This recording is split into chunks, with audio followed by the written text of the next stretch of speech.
سلام رفقا، به کانال خودتون خوش اومدید. قبل از اینکه بریم سراغ داستان امشب، ممنون میشم کانال منو سابسکرایب کنید و ویدیوها رو لایک کنید. بدون معطلی بریم داستان امشب رو بشنویم. توی هر روستایی یکی هست که همه ازش حساب میبرن، یکی که یه جورایی سایه ترس و احترام با هم روشه. تو روستای گودمرز این آدم کسی نبود جز بیبی صفیه، یه پیرزن قد کوتاه، لاغر و همیشه با یه چادر مشکی کلفت که انگار 100 سال بود از تنش در نیومده. دندوناش ریخته بود، فقط 2 تا دندون جلویی مونده بود که موقع خندیدن مثل 2 تا خنجر سفید میزد بیرون. اهل دعا نوشتن بود. همه زنای روستا اگه مشکلی داشتن، از بچه دار نشدن گرفته تا چشم زخم و بیماری، میرفتن سراغ بیبی صفیه. توی اتاق کاهگلی خونش یه صندوقچه چوبی داشت، پر از کاغذهای زرد و کهنه. روشون با خط خرچنگ قورباغه‌ای چیزی می نوشت. بعد یا میداد بسوزونن یا بندازن تو چاه یا بذارن زیر بالینشون. ولی چیزی که همه روستا رو میترسوند این بود که شبا از پشت بوم خونه بیبی صفیه نور می اومد. انگار چراغ نفتی یا فانوس روشن کرده بودن، اما هیچ کس جرأت نداشت بره ببینه اون بالا چی کار میکنه. فقط صداهایی شنیده میشد، زمزمه هایی که شبیه دعا نبود، بیشتر مثل ناله غریب بود. بچه های روستا، مخصوصا جوانترها، 1000 بار نقشه کشیدن که شبا برن و از دور نگاه کنن ببینن بیبی چی میکنه. اما نصف شب که میشد دلشون میلرزید و پاهاشون قفل میکرد. میگفتن هر کی رفته سراغ کار بیبی صفیه یه بلایی سرش اومده. این وسط فقط یه نفر بود که میخواست هر طور شده سر از کار این پیرزن در بیاره. یونس، جوون، نترس و کاملا شجاع. یونس از همون اول گفته بود من میخوام بدونم این زن داره چی کار میکنه که همه ازش میترسن. اگه کارش خیر باشه خب همه بدونن، اگه هم شری باشه باید جلوشو گرفت. همین شد که یه شب سرد پاییزی یونس پاشو گذاشت تو کوچه باریک پشت خونه بیبی صفیه. یونس همون شب پاییزی که تصمیم گرفته بود سر از کار بیبی صفیه در بیاره، آروم از کوچه باریک رفت سمت خونه پیرزن. باد سردی میوزید، شاخه‌های درخت‌های خشکیده مثل انگشت‌های لاغر و دراز به هم می‌خوردن و صداشون تو سکوت شب میپیچید. خونه بیبی صفیه یه خونه کاهگلی قدیمی بود، با دیوارهای ترک خورده و دری که همیشه قیش قیش میکرد. بالای پشت بومش یه نور ضعیف لرزون بود، مثل نور فانوس یا چراغی که رو به خاموشیه. یونس نشست پشت دیوار کوتاه روبروی خونه. دلش مثل طبل میکوبید. با خودش گفت خب یونس، اومدی که ببینی، دیگه راه برگشتی نداری. کم کم صدای زمزمه ای اومد. اول خیلی خفیف بود، ولی هرچی گذشت بلندتر شد. انگار چند نفر با هم زیر لب چیزی میگفتن. یونس گوششو تیز کرد، ولی عجیب بود، چون صدا فقط یه صدا نبود، چندین صدا از گلوی یه نفر در می اومد. بعد سایه افتاد روی دیوار کاهگلی. یونس خشکش زد. سایه خود بیبی صفیه بود که خم شده بود رو صندوقچه کوچیکش. اما چیزی عجیبتر بود، سایه پشت سرش. انگار بزرگتر و ترسناکتر می شد. شونه‌هاش کشیده تر، گردنش درازتر، دستاش مثل پنجه های دراز هی بالا و پایین می رفت. یونس با خودش گفت یعنی این سایه خودش نیست؟ پس سایه کیه؟ عرق سرد نشست رو پیشونیش، ولی هنوز همونجا موند. حس میکرد که اگه الان فرار کنه هیچ وقت نمیفهمه پشت این ماجرا چی بوده. یه دفعه صدای جیغ کوتاهی اومد، درست از دل خونه. چراغ روی پشت بوم خاموش شد، همه جا تاریک شد. یونس بی اختیار پرید عقب، ولی همون لحظه یه نیشخند کشدار از پشت سرش پیچید. اون نیشخند میگفت میخواستی بدونی من کیم؟ درسته یونس؟ یونس وقتی اون صدای نیشخند و جمله زمزمه وار رو شنید، قلبش داشت از سینش میزد بیرون. با وحشت برگشت عقب، ولی هیچ کس نبود. فقط کوچه خاکی خالی با یه باد سرد که خاک و بلند کرده بود. اما صدا انگار توی گوشش مونده بود. صدای زنی پیر که با خنده کشدار و عجیب اسمشو صدا زده بود. یونس زیر لب گفت نه حتما خیالاتمه. خواست پا بذاره به فرار، ولی همون لحظه در چوبی خونه بی صفیه با قیژ بلندی باز شد. انگار خودش باز شد بدون اینکه کسی دست بهش بزنه. یه نور ضعیف از توی خونه زد بیرون. یونس خشکش زده بود. همه وجودش میگفت فرار کن، ولی یه کنجکاوی لعنتی نگهش داشت. پاشو لرزون برد جلو. از در نیمه باز سرک کشید. داخل خونه تاریک بود. فقط یه فانوس قدیمی روی زمین افتاده بود که شعله‌اش نیمه جون میسوخت. توی اتاق بی صفیه نشسته بود جلوی یه آینه قدی ترک خورده. اما عجیب این بود که تصویر توی آینه با خودش فرق داشت. یونس با چشای گرد نگاه میکرد. بی صفیه پشت به آینه نشسته بود، ولی توی آینه صورتش دیده میشد. صورتی که نصف شبیه خودش بود و نصف دیگش سیاه، پر از رگه های قرمز و چشمهایی مثل آتش سرخ. زیر لب چیزی زمزمه میکرد. همون صداهای چندگانه. انگار چند تا نفر با هم از گلوی اون بیرون می اومدن. یونس بی اختیار پاشو عقب گذاشت، ولی پاش خورد به یه حلبی زنگ زده کنار دیوار و صدای بلندی بلند شد. بی صفیه سرشو سریع برگردوند. نگاهش افتاد به یونس، ولی وای اون چشما. دیگه اون چشمای پیرزن روستا نبود. 2 حفره سرخ و براق مثل چراغای جهنم زل زده بودن توی یونس. صدای همزمان چند نفر از دهنش در اومد که میگفت گفتم نیا یونس، تو نمیفهمی، اینجا جای تو نیست. یونس خشکش زده بود. حس کرد زمین زیر پاش میلرزه. یونس وقتی اون چشمای سرخ و اون صدای چندگانه رو دید، حس کرد خون توی رگاش یخ زد. یه دفعه نفسش بند اومد، مثل وقتی که یه نفر با دست محکم گلوتو گرفته باشه. بی اختیار پاشو عقب کشید و خواست بدوه بیرون. اما همین که برگشت سمت در، دید در چوبی با صدای عجیبی خود به خود بسته شد و قفل شد. یونس کوبید به در و گفت واکن لعنتی. صدای خنده بی صفیه پیچید توی خونه، ولی این بار اون خنده کشدارش تبدیل شد به جیغ بلند. جیغی که هم شبیه زن بود، هم مرد، هم کودک. همه صداها قاطی هم. نور فانوس یهو خاموش شد و همه جا غرق تاریکی شد. یونس به زور توی تاریکی اتاقو نگاه کرد. فقط یه چیز معلوم بود: چشمای قرمز بی صفیه که وسط سیاهی می درخشید مثل 2 آتیش کوچیک. یونس با هول و ترس دستشو کشید سمت جیبش. یه تسبیح کوچیک داشت که همیشه مادرش داده بود تا همراهش باشه. با لرزش تسبیحو گرفت توی دست و شروع کرد ذکر گفتن. صدای بی صفیه عوض شد. با تمسخر گفت یونس، فکر میکنی جلوی منو میگیره؟ اینجا جای منه.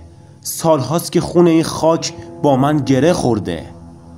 ناگهان آینه ترک خورده وسط اتاق نور گرفت.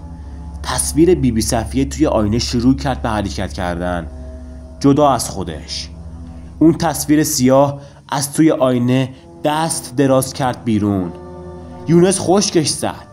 دست سیاه و بلند پر از رگه های قرمز داشت میومد سمت گردنش. همون لحظه یه صدای محکم از بیرون کوچه اومد که میگفت یونس کجایی پسر؟ صدای عموی یونس بود. همین صدا مثل شوک بهش نیرو داد. یونس داد زد عمو کمکم کن. بیبی صفیه یه جیغ بلند کشید. فانوس دوباره روشن شد. آینه شکست و اون دست سیاه محو شد. یونس فرصت رو غنیمت شمرد و با تمام قدرت کوبید به در و این بار در باز شد. دوید بیرون، نفس زنان و عرق ریزان. در حالی که هنوز صدا توی گوشش میپیچید گفت یونس تو دیگه بر نمیگردی، خونت با من شد. یونس با نفسهای بریده خودش رو انداخت توی بغل عموی پیرش کریم عمو. کریم عمو وحشت زده یونس رو بغل کرد و گفت پسر چی شده؟ چرا رنگت مثل گچ سفید شده؟ یونس هنوز زبونش بند اومده بود. فقط دستشو دراز کرد سمت خونه متروکه و گفت عمو اون تو بود، اون زن. کریم عمو نگاهی به خونه انداخت. تاریک و بیروح مثل همیشه، ولی تجربه سالهاش باعث شد چیزی نگه. فقط دست یونس رو گرفت و کشون سمت خونش. وقتی رسیدن توی حیاط خونه عمو، یونس تازه یک کم نفسش جا اومد.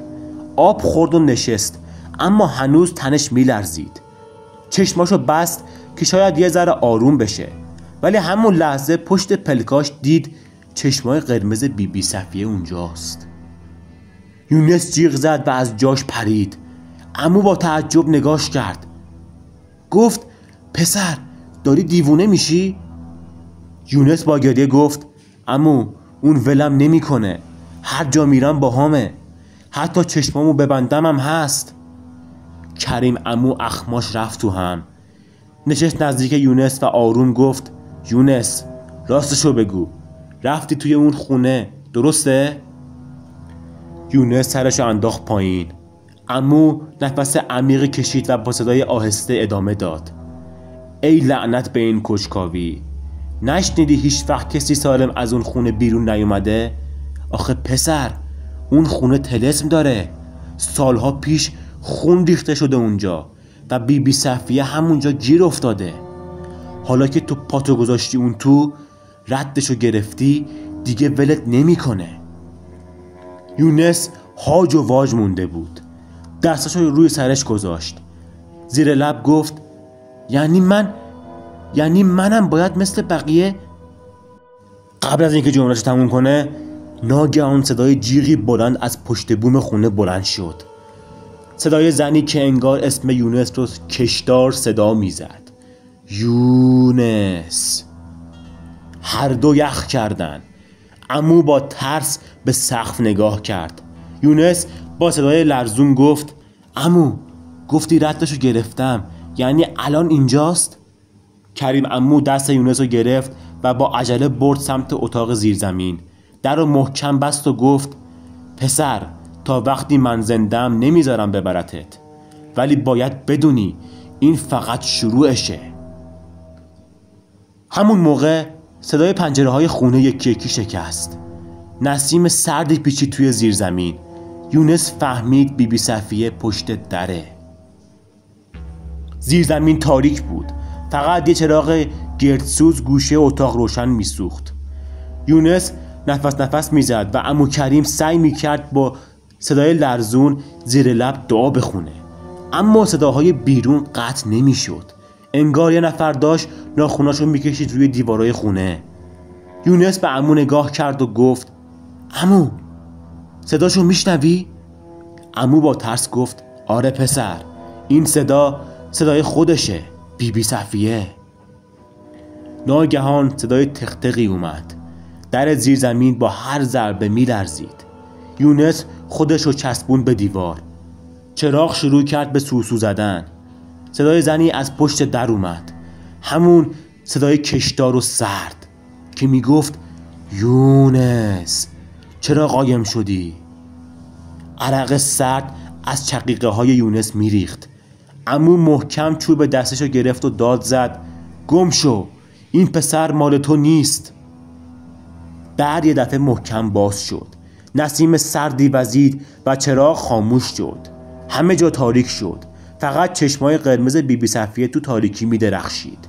یونس جیغ زد و افتاد زمین. بیبی صفیه وارد شد. قد بلند، لاغر و استخونی، با چادری که سیاه که تا زمین کشیده میشد. صورتش چروکیده بود ولی زخم‌های قدیمی روش میسوختن. هر قدمی که برمی داشت بوی تعفن میپیچید.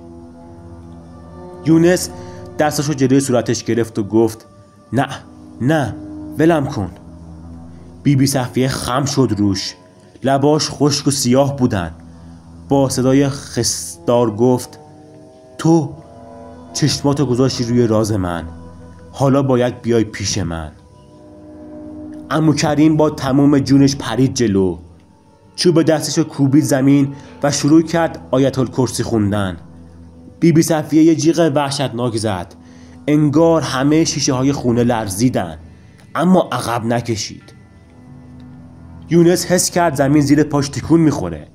انگار زیر زمین میخواست باز شه و ببلعتش.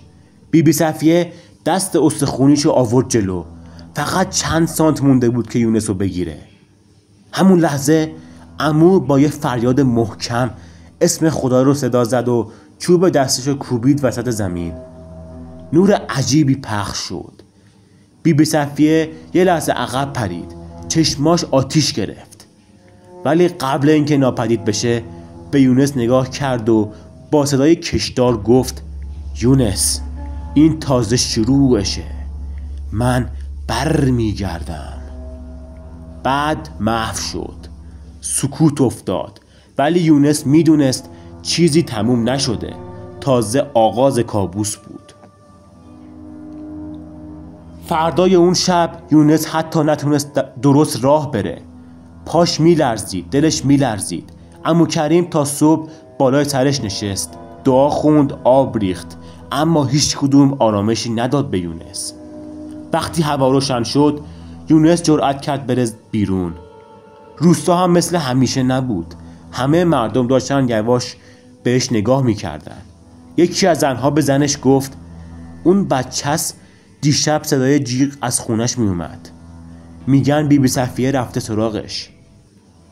اون یکی پش کنان جواب داد اگه نفرین شده باشه دیگه خلاص نمیشه. یونس داغون شد. حس میکرد همه دارن ازش فاصله میگیرن. حتی بچه ها دیگه باش بازی نمیکردن. شب که شد دوباره کابوس برگشت. تو خواب دید داره وسط بیابون میدوه. بیبی صفیه پشت سرش با اون چادر سیاهش داره میاد آروم آروم. هرچی یونس میدوید فاصله کم نمیشد. صداش تو گوش یونس پیچید. گفتم که این تازه شروعشه. یونس جیغ کشید و بیدار شد. عمو کریم دوید سمتش. چراغ روشن کرد. یونس نفس میزد و گفت عمو خواب دیدم، داشت دنبالم میومد. عمو محکم دستش گرفت و گفت پسر، اون فقط خواب نیست. اون زن لعنتی با روحت کار داره. اون شب دیگه یونس نتونست پلک روی هم بذاره. هر سایه‌ای که میدید فکر میکرد صفیه است. هر صدای بادی که میومد فکر میکرد داره صداش میکنه. از اون به بعد یونس هر جا میرفت بوی تعفن و دود انگار دنبالش بود. حتی وسط روز کنار چشمه که نشست آب بخوره یه دفعه آب تیره شد. وقتی نگاه کرد انعکاس صورت خودش نبود. صورت بیبی صفیه بود با همون چشمای قرمز و زخمای صورتش. یونس هول شد. از چشمه فاصله گرفت و زمین خورد. قلبش داشت از جا کنده میشد. همون موقع پیرمردی از دور صداش زد و گفت یونس، از نفرین اون زن نمیتونی فرار کنی. فقط باید بری سراغ گذشتش. اون وقت شاید خلاص شی. یونس با بهت پرسید گذشتش یعنی چی؟ اما وقتی سرشو بلند کرد پیرمرد دیگه اونجا نبود. انگار آب شده بود رفته بود تو زمین. یونس تازه فهمید این بازی خیلی بزرگتر از چیزی بوده که فکر میکرد. یونس بعد از اون اتفاق دیگه حتی طاقت موندن تو خونه رو هم نداشت. هی صدا میشنید، هی سایه میدید. آخرش دل به دریا زد و رفت سراغ پیرترین آدم روستا. کربلایی مشهدی رضا. میگفتن اون هرچی از گذشته روستا باشه یادشه. وقتی رسید مشهدی رضا دم ایوون نشسته بود، قیلونشون میکشید. همین که یونس سلام کرد، پیرمرد با یه نگاه سنگین نگاش کرد و گفت اومدی از صفیه بپرسی درسته؟ یونس خشکش زد. گفتش از کجا فهمیدین؟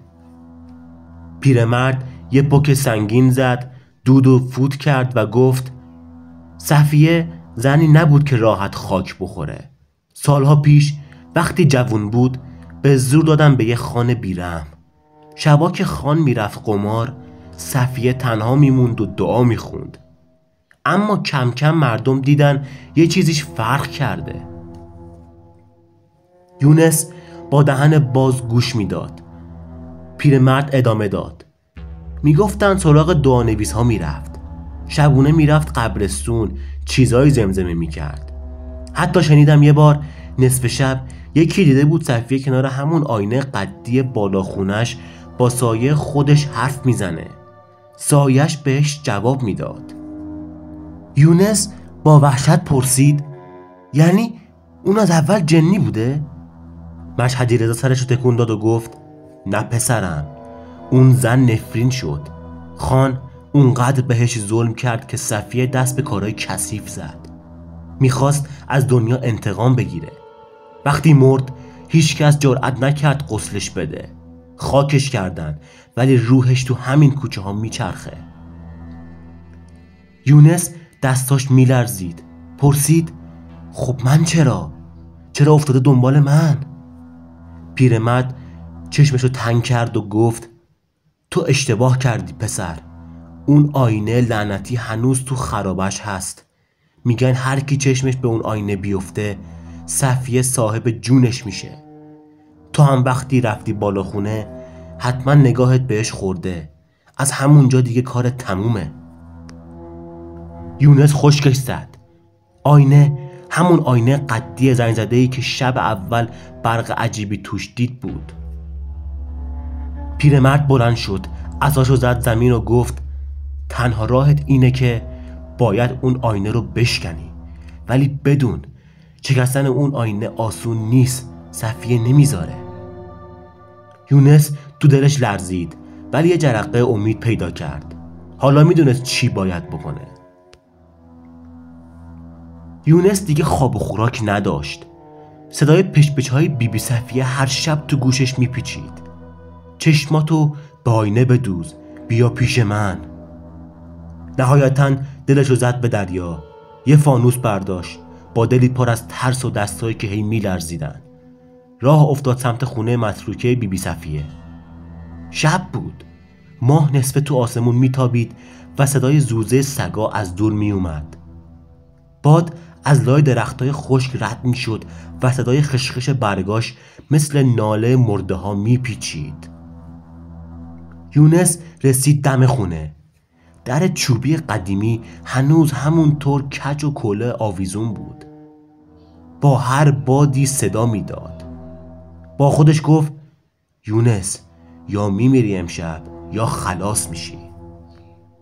پا گذاشت تو. گرد و خاک همه جا رو گرفته بود. فانوس رو بالا گرفت.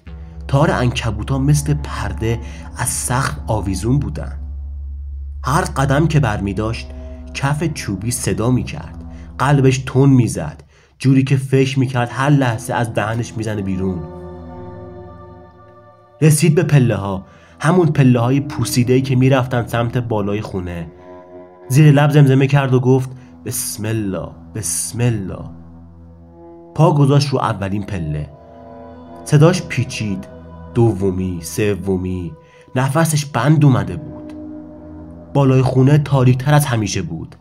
بوی تند کپک و خاک نم خورده نفسش رو میبرید. فانوس رو گرفت جلو و همونجا بود آینه لعنتی. اون آینه همونجا بود. یه آینه قدی قدیمی، قاب چوبی شکسته و زنگ زده بود، اما سطحش صاف و برق میزد. انگار تازه از جواهر فروشی آوردن. نور فانوس که افتاد روش برق عجیبی زد. یونس لرزید. تو آینه خودش رو دید، ولی یه چیزی فرق داشت. تصویر تو آینه همون یونس نبود. صورتش رنگ پریده تر، چشماش گود افتاده و پشت سرش بیبی صفیه وایساده بود. یونس خشکش زد، برگشت عقب. هیچ کس نبود. دوباره نگاه کرد تو آینه. صفیه هنوز اونجا بود. لبخند زد، لبایی کبود و دندونای زرد، و گفت تو دیگه مال منی. یونس جیغی زد، دستشو برد سمت آینه. یاد حرف مشهدی رضا افتاد که میگفت تنها راه شکستنشه. با تمام قدرت مشتشو کوبید با آینه. ترک برداشت. یه صدای جیغ وحشتناک کل خونه رو لرزوند. آینه شروع کرد به لرزیدن. ترک ها بیشتر و بیشتر شدن. صفیه تو آینه دستشو دراز کرد، انگار میخواست یونس رو بکشه تو دل خودش. یونس دوباره زد. ترک ها پخش شدن. فانوس تکون خورد. نورش لرزید. خونه پر شد از سایه های سیاه که این ور و اون ور میدویدن. صدای ناله می اومد که میگفت نه، تو نمیتونی. یونس داد زد و گفت به خدا میتونم، و آخرین مچ رو کوبید. آینه با صدای عجیبی ترکید. تیکه ها پخش شدن رو زمین. یه باد سردی وزید. فانوس خاموش شد. همه چی تاریک شد. فقط صدای نفسهای بریده یونس می اومد توی دل تاریکی. یه لحظه حس کرد همه چی ساکت شد. صفیه دیگه نبود، یا شاید هم تازه شروع شده بود. یونس دیگه جون به لب شده بود. از بس این آینه و سایه و ناله ها اذیتش کرده بودن. نه خواب داشت نه آرامش. یه شب بارونی همه جرأتش رو جمع کرد. آینه لعنتی رو برداشت و برد بالای کوه پشت قبرستون. بارون میکوبید به صورتش. باد زوزه میکشید. انگار همه طبیعت میخواست جلوی کارش رو بگیره. یونس آینه رو گذاشت وسط صخره. یه چراغ نفتی آورد بالا و داد زد هر چی هستی، هر چی نیستی، دیگه ولم کن. همون موقع آینه شروع کرد لرزیدن. تصویر توش عوض شد. بیبی صفیه با اون چهره وحشتناک دوباره ظاهر شد. چشماش پر خون بود. صداش میپیچید که میگفت یونس، قول دادی جای منو پر کنی، نمیتونی فرار کنی. یونس دیگه طاقتش تاق شده بود. چراغ نفتی رو پرت کرد سمت آینه. شعله گرفت. صدای جیغی از آینه اومد که کوه رو پر کرد. آینه ترک برداشت. بعد با صدای عجیبی پودر شد. خاکستر و دود سیاه مثل مار پیچید بالا و بعد ناپدید شد. اون لحظه انگار بارونم آروم شد. یونس نفسش بند اومده بود، اما یه حس سبکی میکرد. آینه دیگه نبود. بیبی صفیه هم باهاش رفت. یونس برگشت روستا. چند روز مثل جنازه افتاده بود، اما کم کم حالش بهتر شد. مردم میگفتن از چشم بد نجات پیدا کرده. خودش چیزی نمیگفت، فقط میدونست اون شب با شکستن آینه یه چرخه قدیمی رو تموم کرده. سالها بعد هر وقت بچه ها میرفتن طرف خونه بیبی صفیه و بازی میکردن، یونس با همون صدای خسته صداشون میزد و میگفت بچه ها نزدیک آینه های قدیمی نرید، میگن بعضیاشون هنوز صدا و نگه میدارن. و اینجوری قصه تموم شد. آینه شکست، اما ترسش هنوز تو دل بعضی از اهالی زنده بود. خب رفقا، ممنونم که داستان امشب رو هم تماشا کردید و ممنون میشم برای حمایت دوباره از من کانال رو سابسکرایب کنید و اگر دوست داشتید ویدیوها رو لایک کنید. تا یه شب و یه داستان دیگه شما رو به خدای بزرگ میسپارم. خدا یار و نگهدارتون.